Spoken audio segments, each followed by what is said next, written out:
Lors d'un concert à Leucate ce samedi 24 août, Michael Youn a profité de sa présence sur scène pour adresser un message au député du Rassemblement national de la 2e circonscription de l'Aude, Frédéric Falcon. Le mari d'Isabelle Funaro lance « C'est un message très personnel, donc je vous propose que tout le monde le remercie. Merci vraiment Frédéric », avant de dévoiler un numéro sur l'écran géant. Mais ce qu'il croyait être le numéro de téléphone de l'élu, n'était en réalité pas le bon. Le numéro diffusé appartenait en fait au collaborateur parlementaire de Frédéric Falcon. Une information que précise le député du RN sur son compte X, Michael Youn a dévoilé le numéro de téléphone de mon collaborateur parlementaire en plein spectacle à Leucate dans ma circonscription, pensant qu'il s'agissait du mien, afin d'inciter le public à me harceler, écrit-il. À la suite de ce message, Frédéric Falcon poursuit, ce sont des centaines de messages qui lui ont été adressés.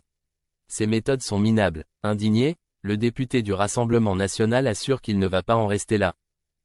Ainsi, il promet de saisir le parquet de Paris, en tant qu'élu menacé, qu'employeur qui voit son collaborateur harcelé et pour rétablir l'honneur de mes électeurs insultés. Interrogé par nos confrères de l'Indépendant, Frédéric Falcon avoue n'avoir aucune explication concernant le geste de Michael Youn.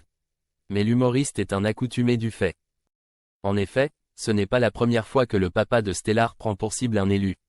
L'année passée, c'est le ministre de l'Intérieur, Gérald Darmanin, qui avait, de la même manière, vu son numéro s'afficher sur l'écran géant en plein concert. Et visiblement, sa petite blague n'a pas fait rire grand monde.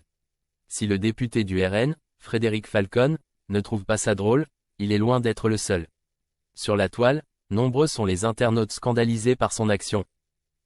Beaucoup dénoncent un comportement honteux, ainsi que de l'incitation au harcèlement. Sous sa dernière publication Instagram, il se fait lyncher.